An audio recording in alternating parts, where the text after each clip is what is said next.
Lukas 11. Hal berdoa. Pada suatu kali Yesus sedang berdoa di salah satu tempat.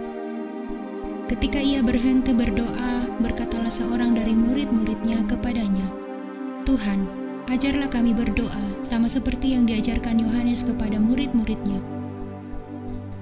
Jawab Yesus kepada mereka, "Apabila kamu berdoa, katakanlah, Bapa, dikuduskanlah namamu, datanglah kerajaanmu. Berikanlah kami setiap hari makanan kami yang secukupnya, dan ampunilah kami akan dosa kami. Sebab kami pun mengampuni setiap orang yang bersalah kepada kami, dan janganlah membawa kami ke dalam pencobaan." Lalu katanya kepada mereka, "Jika seorang di antara kamu pada tengah malam pergi ke rumah seorang sahabatnya, dan berkata kepadanya, 'Saudara, pinjamkanlah kepadaku 3 roti, sebab seorang sahabatku yang sedang berada dalam perjalanan singgah ke rumahku, dan aku tidak mempunyai apa-apa untuk dihidangkan kepadanya.' Masakan ia yang di dalam rumah itu akan menjawab, 'Jangan mengganggu aku, pintu sudah tertutup dan aku serta anak-anakku sudah tidur. Aku tidak dapat bangun dan memberikannya kepada saudara.' Aku berkata kepadamu, sekalipun ia tidak mau bangun dan memberikannya kepadanya, karena orang itu adalah sahabatnya, namun karena sikapnya yang tidak malu itu, ia akan bangun juga dan memberikan kepadanya apa yang diperlukannya. Oleh karena itu aku berkata kepadamu, mintalah, maka akan diberikan kepadamu, carilah, maka kamu akan mendapat, ketoklah, maka pintu akan dibukakan bagimu. Karena setiap orang yang meminta, menerima, dan setiap orang yang mencari, mendapat, dan setiap orang yang mengetok, baginya pintu dibukakan. Bapa, manakah di antara kamu, jika anaknya minta ikan daripadanya, akan memberikan ular kepada anaknya itu ganti ikan?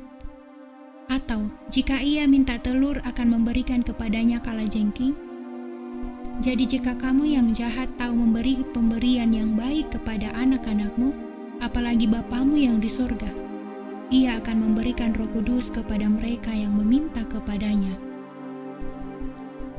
Yesus dan Beelzebul. Pada suatu kali Yesus mengusir dari seorang suatu setan yang membisukan. Ketika setan itu keluar, orang bisu itu dapat berkata-kata, maka heranlah orang banyak. Tetapi ada di antara mereka yang berkata, "Ia mengusir setan dengan kuasa Beelzebul, penghulu setan." Ada pula yang meminta suatu tanda dari sorga kepadanya untuk mencobai dia. Tetapi Yesus mengetahui pikiran mereka lalu berkata, "Setiap kerajaan yang terpecah-pecah pasti binasa, dan setiap rumah tangga yang terpecah-pecah pasti runtuh. Jikalau iblis itu juga terbagi-bagi dan melawan dirinya sendiri, bagaimanakah kerajaannya dapat bertahan? Sebab kamu berkata bahwa aku mengusir setan dengan kuasa Beelzebul. Jadi jika aku mengusir setan dengan kuasa Beelzebul, dengan kuasa apakah pengikut-pengikutmu mengusirnya? Sebab itu merekalah yang menjadi hakimmu. Tetapi jika aku mengusir setan dengan kuasa Allah, maka sesungguhnya kerajaan Allah sudah datang kepadamu. Apabila seorang yang kuat dan yang lengkap bersenjata menjaga rumahnya sendiri, maka amanlah segala miliknya. Tetapi jika seorang yang lebih kuat daripadanya menyerang dan mengalahkannya, maka orang itu akan merampas perlengkapan senjata yang diandalkannya dan akan membagi-bagikan rampasannya. Siapa tidak bersama aku, ia melawan aku, dan siapa tidak mengumpulkan bersama aku, ia mencerai-beraikan." Kembalinya roh jahat. Apabila roh jahat keluar dari manusia, ia pun mengembara ke tempat-tempat yang tandus, mencari perhentian, dan karena ia tidak mendapatnya, ia berkata, "Aku akan kembali ke rumah yang telah aku tinggalkan itu." Maka pergilah ia dan mendapati rumah itu bersih, tersapu dan rapi teratur. Lalu ia keluar dan mengajak 7 roh lain yang lebih jahat daripadanya, dan mereka masuk dan berdiam di situ. Maka akhirnya keadaan orang itu lebih buruk daripada keadaannya semula. Siapa yang berbahagia? Ketika Yesus masih berbicara, berserulah seorang perempuan dari antara orang banyak dan berkata kepadanya, "Berbahagialah ibu yang telah mengandung engkau dan susu yang telah menyusui engkau." Tetapi ia berkata,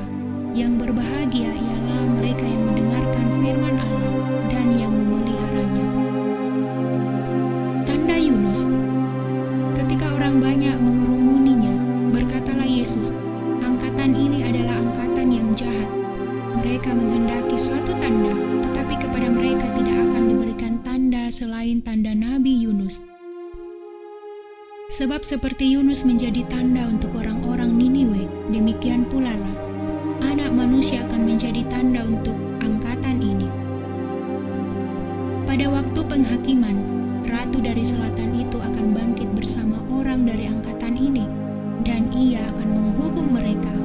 Sebab Ratu ini datang dari ujung bumi untuk mendengarkan hikmat Salomo, dan sesungguhnya yang ada di sini lebih daripada Salomo.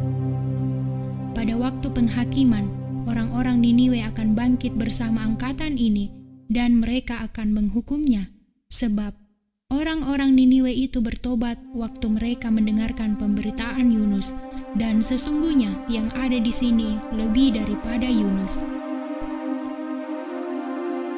Pelita tubuh. Tidak seorang pun yang menyalakan pelita lalu meletakkannya di kolong rumah atau di bawah gantang, melainkan di atas kaki dian, supaya semua orang yang masuk dapat melihat cahaya. Matamu adalah pelita tubuhmu. Jika matamu baik, teranglah seluruh tubuhmu, tetapi jika matamu jahat, gelaplah tubuhmu. Karena itu, perhatikanlah supaya terang yang ada padamu jangan menjadi kegelapan. Jika seluruh tubuhmu terang dan tidak ada bagian yang gelap, maka seluruhnya akan terang. Sama seperti apabila pelita menerangi engkau dengan cahayanya. Yesus mengecam orang-orang Farisi dan ahli-ahli Taurat. Ketika Yesus selesai mengajar, seorang Farisi mengundang dia untuk makan di rumahnya. Maka masuklah ia ke rumah itu, lalu duduk makan. Orang Farisi itu melihat hal itu dan ia heran, karena Yesus tidak mencuci tangannya sebelum makan. Tetapi Tuhan berkata kepadanya, "Kamu orang-orang Farisi, kamu membersihkan bagian luar dari cawan dan pinggan, tetapi bagian dalammu penuh rampasan dan kejahatan. Hai orang-orang bodoh, bukankah Dia yang menjadikan bagian luar? Dia juga yang menjadikan bagian dalam.